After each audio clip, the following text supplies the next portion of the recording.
Hello everyone, Shubham this side. So guys, today I have very interesting topic. आज हम जो discussion करने वाले हैं एक डिफरेंट टॉपिक के बारे में करने वाले हैं।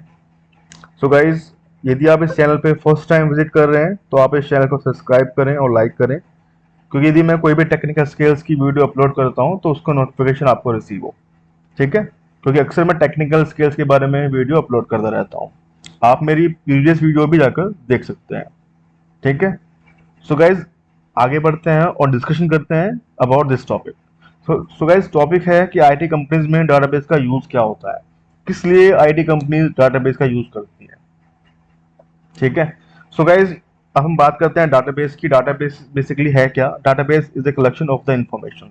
जितने भी डाटाबेस होते हैं, मोस्टली जो डाटाबेस हैं वो एसक्यूएल में लिखे गए हैं। उनकी जो राइटिंग हुई है वो एसक्यूएल क्वेरी में हुई है। इसलिए ही हमारे को यदि कोई भी डाटाबेस को एक्सेस करना है तो हमको एसक्यूएल आना मस्ट है। आप विदाउट एसक्यूएल के कोई भी डाटाबेस को एक्सेस नहीं कर सकते हो। बिकॉज ऑफ दैट, क्योंकि जितने भी डाटाबेस हैं वो सबकी जो राइटिंग हुई है वो स्ट्रक्चर क्वेरी लैंग्वेज में हुई है। ठीक है, तो इसलिए एसक्यूएल आना मस्ट है। अब बात करते हैं कि डाटाबेस का यूज आईटी कंपनियां क्यों करती हैं। So guys, database is a collection of the information. किस फॉर्मेट में इंफॉर्मेशन को सेव किया जाता है वो मैंने अभी आपको बता दिया है। ठीक है, और यूजर की कोई भी इंफॉर्मेशन को सेव करने के लिए डाटाबेस जरूरी है। ठीक है, सपोज दैट आप अपना फोन भी यूज करते हैं तो आपको एक स्पेस चाहिए जहां पे आप अपने इंफॉर्मेशन को सेव कर सके। उसी प्रकार से एक डाटाबेस होता है, ठीक है, जिसमें यूजर की जो इंफॉर्मेशन होती है वो स्ट्रक्चर क्वेरी लैंग्वेज में लिखी होती है। ठीक है, और उसकी इंफॉर्मेशन को सेव करने के लिए, सिक्योर रखने के लिए ही डाटाबेस का यूज किया जा सकता है। कोई भी कंपनी विदाउट डाटाबेस के या कोई भी एप्लीकेशन विदाउट डाटाबेस के वर्क नहीं कर सकता है, क्योंकि जो यूजर की इंफॉर्मेशन होती है वो डाटाबेस से ही उठकर आती है। ठीक है, अब यहाँ पे हम बात करते हैं कि जो डाटाबेस है वो किस तरह से काम करता है, एंड इसका मैं आपको एक एग्जांपल देने वाला हूँ। ठीक है, आप उससे डाटाबेस क्यों आईटी कंपनीज यूज करती हैं उसको समझ सकते हैं। सो गाइज, यदि आप किसी भी ई कॉमर्स एप्लीकेशन की बात करते हैं, यदि आप फ्लिपकार्ट की बात करते हैं, सपोज आप फ्लिपकार्ट पे लॉगिन करना जा रहे हैं, फर्स्ट टाइम आप साइन अप करने जा रहे हैं, तो फ्लिपकार्ट आपसे आपकी मेल आईडी या आपका कोई भी मोबाइल नंबर आपसे मांगता है ताकि आप उसको रजिस्टर कर पाए।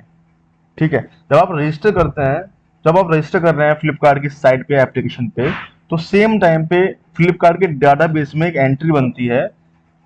उसमें आपकी आईडी हो सकती है, आपका मोबाइल नंबर हो सकता है, और डीबी आइडेंटिफाई करता है कि इस यूजर ने मेरे साथ अपने आप को रजिस्टर कर लिया है। ठीक है, और रजिस्टर करने के बाद में वो फ्रंट एंड पे आपको ये मैसेज भी रिफ्लेक्ट करता है कि आपकी जो प्रोफाइल है वो सक्सेसफुली क्रिएट हो चुकी है या आप सक्सेसफुली रजिस्टर हो चुके हो। ठीक है, अब यदि आप सेम टाइम पे अगेन यदि उसी ने सेम नंबर के साथ में फ्लिपकार्ट पे रजिस्टर करने के लिए जाओगे, साइन अप करने के लिए जाओगे, तो फ्लिपकार्ट आपको एक मैसेज शो करेगा कि आप जिस नंबर से आईडी बनाने का ट्राई कर रहे हैं, रजिस्टर करने का ट्राई कर रहे हैं, वो ऑलरेडी एग्जिस्ट है। वो ये इन्फॉर्मेशन डाटाबेस से उठा के लाता है। जब आप मोबाइल नंबर डालते हो या ईमेल आईडी डालते हो फ्लिपकार्ट पे, तो वो फ्लिपकार्ट क्या काम करता है, फ्लिपकार्ट या कोई भी डाटाबेस ये इन्फॉर्मेशन डाटाबेस में क्वेरी करता है। वो ये चेक करता है कि इस आईडी से या इस मोबाइल नंबर से कोई भी एंट्री या कोई भी यूजर मेरे डीबी में एग्जिस्ट है या नहीं है।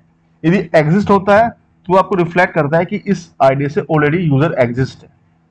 ठीक है, आप किसी अनदर ईमेल आईडी या फोन नंबर का यूज करें। तो ये डाटाबेस का एक एग्जांपल है जो अभी मैंने आपको बताया है। ठीक है, बेसिकली ये सब इंफॉर्मेशन डाटाबेस से उठ के आती है और इसलिए ही डाटाबेस मस्ट है। आप सपोज दैट फ्लिपकार्ट पे रजिस्टर हो चुके हो। ठीक है, मैं किसी भी एप्लीकेशन की बात करूं, मैं यदि जोमेटो की बात करता हूं या मैं उबर की बात करता हूं, सभी कंपनियों का डाटाबेस का यूज करने का मोटिव यही होता है, वो यूजर की इंफॉर्मेशन को सिक्योरली सेव करते हैं। ठीक है, और डाटाबेस इसलिए भी रखा जाता है ताकि बाद में, या यदि यूजर चाहता है कि मैं अपने ऑर्डर का स्टेटस चेक करूं, तो वो लॉगिन करता है, लॉगिन करने के बाद में अपना ऑर्डर का स्टेटस चेक कर लेता है। वो सारी की सारी इन्फॉर्मेशन डीबी से ही उठ के आती है। ठीक है, वो यूआई पे तभी चेक कर सकता है क्योंकि वो डाटाबेस में इंफॉर्मेशन सेव है। ठीक है, क्योंकि यूआई को बोलते हैं फ्रंट एंड।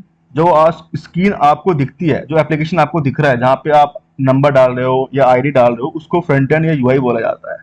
ठीक है, और उस पर जो डाटा उठ के आ रहा है वो डाटाबेस से ही उठ के आता है।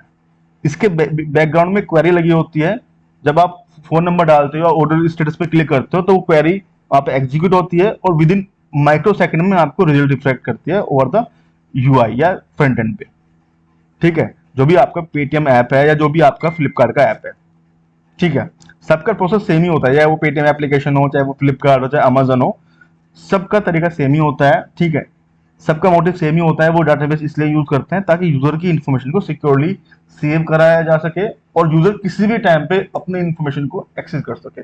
यदि आप किसी भी बैंक के साथ अपना अकाउंट खोलते हैं या एचडीएफसी के साथ में खोल रहे हैं, पीएनबी के साथ में खोल रहे हैं, और आप उनके पोर्टल पे जाके अपने आप को लॉग इन करके अपने डिटेल्स को चेक कर पा रहे हैं, तो उसका मतलब आपकी जो इन्फॉर्मेशन है उनके डाटाबेस में सेव है, ठीक है, उनके डाटाबेस में सेव है। और सेव करने के बाद में जब आप लॉगिन कर रहे हैं, सिक्योरली लॉगिन कर पा रहे हैं, आपने अपने मोबाइल नंबर डाला या आपने अपने पासवर्ड डाला, आप लॉगिन होगी। लॉगिन आप इसलिए हो पाए क्योंकि वो इन्फॉर्मेशन आपके डीबी से उठ के आई है और डीबी में इन्फॉर्मेशन ऑलरेडी अवेलेबल है, इसलिए आप सिक्योरली लॉगिन हो पा रहे हो, ठीक है। यदि आप रॉन्ग पासवर्ड डाल देते हो तो आप एक्सेस नहीं कर पाते हो, क्योंकि जब तक वो इन्फॉर्मेशन डीबी से मैच नहीं होगी, ठीक है, डीबी से मैच नहीं होगी, तब तक आपका लॉगिन सक्सेसफुल नहीं होता है।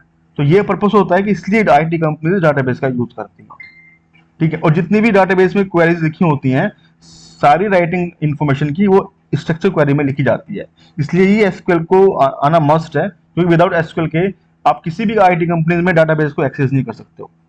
इसलिए आप किसी भी इंटरव्यू के लिए जाते हो तो आपसे अक्सर ये पूछा जाता है कि एसक्यूएल आपके पास आता है या नहीं आता है, क्योंकि सपोज दैट आपको कंपनी कोई भी ऐसा टास्क दे सकती है जिसमें किसी भी प्रोडक्शन इशू को आप चेक करने के लिए, रिजोल्व करने के लिए आपको डाटाबेस को एक्सेस करना पड़ सकता है। सपोज दैट आप किसी आईटी कंपनी में काम कर रहे हो, सपोज आप फ्लिपकार्ट में काम कर रहे हो, और फ्लिपकार्ट में आपके पास एक कोई टिकट आया हुआ है जिसमें यूजर बोल रहा है कि मैं ऑलरेडी पेमेंट कर चुका हूँ या मेरा ऑर्डर ऑलरेडी डिस्पैच हो चुका है, लेकिन मेरे पास पेमेंट का स्टेटस पेंडिंग आ रहा है, लेकिन मैं पेमेंट कर चुका हूँ।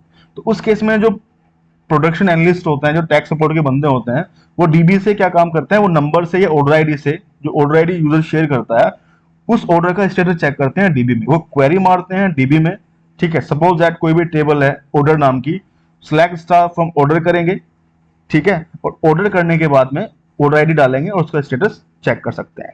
यदि मैं यहाँ पे, मेरे पास भी एक डाटाबेस है, मैंने माई पे अपना एक डाटाबेस बनाया हुआ है, यदि मैं सेम इस डाटाबेस की बात करता हूँ, मेरे पास एक डाटाबेस है शुभम नाम का,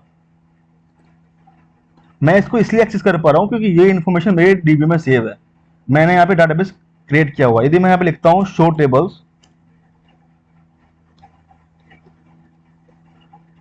तो मेरे पास कुछ टेबल्स रिफ्लेक्ट होंगे, जैसे कि मेरे पास पर्सनल टेबल है, ठीक है। उसी प्रकार से फ्लिपकार्ट के एंड पे भी कोई टेबल होगी ऑर्डर नाम की, और कोई डाटाबेस होगा शुभम नाम का, कोई भी नाम का हो सकता है, ऑर्डर नाम का डाटाबेस होगा। सारी की सारी इन्फॉर्मेशन ऑर्डर्स के रिगार्डिंग हम जस्ट अज्यूमिंग कि ऐसा हो सकता है कि उनके एंड पे सेव होगी, और वो क्वेरी मारेंगे इस तरह की कुछ, जो प्रोडक्शन एनालिस्ट होंगे या सपोर्ट के बंदे होंगे, यदि कोई भी यूजर उनको ये कंसर्न रेज करता है, सपोज दैट ऑर्डर नाम की कोई टेबल है, ठीक है, और यहाँ पे वो बोलेंगे कि मेरा ऑर्डर पेमेंट सक्सेसफुल है लेकिन अभी ऑर्डर डिस्पैच नहीं हुआ है, तो यहाँ पे वो ऑर्डर आईडी डालेंगे या ऑर्डर करना, यहाँ पे डालेंगे ऑर्डर आईडी, ठीक है, और यहाँ पे ऑर्डर की आईडी डाल देंगे, सपोज ऑर्डर की आईडी 567 है, और इस तरह से उसका स्टेटस चेक कर सकते हैं। तो इस तरह से डीबी में इंफॉर्मेशन को चेक की जा सकती है। सपोज दैट मेरे पास एक टेबल है पर्सनल नाम की, इसमें मेरी इंफॉर्मेशन है, अब मैं इस इंफॉर्मेशन को तभी एक्सेस कर पाऊंगा यदि ये इंफॉर्मेशन मेरे डाटाबेस में सेव होगी। तो ये इंफॉर्मेशन मैंने स्ट्रक्चर क्वेरी में राइट की हुई है, ठीक है। सपोज दैट मुझे किसी यूजर की एज चेक करनी है, इसकी एज क्या है, तो मैं सिंपल यहाँ पे लिखूंगा वेयर एज इक्वल 22, जिसकी आईडी 1 है,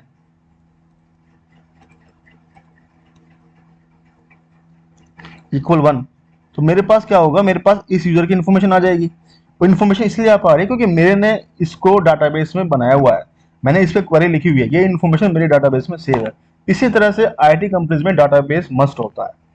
इस वीडियो में यदि आपको कोई भी डाउट है, आप कमेंट में मेंशन कर सकते हैं। डाटाबेस क्यों मस्ट होता है आईटी कंपनीज में, क्या पर्पस है, वो मैंने इस वीडियो में आपको बताया है। कोई भी डाउट है आप कमेंट में मेंशन करें। साथ ही यदि आप इस चैनल को फर्स्ट टाइम विजिट कर रहे हैं तो आप इस चैनल को सब्सक्राइब करें, लाइक करें एंड शेयर करें, ठीक है। So guys, bye, take care, thank you for watching.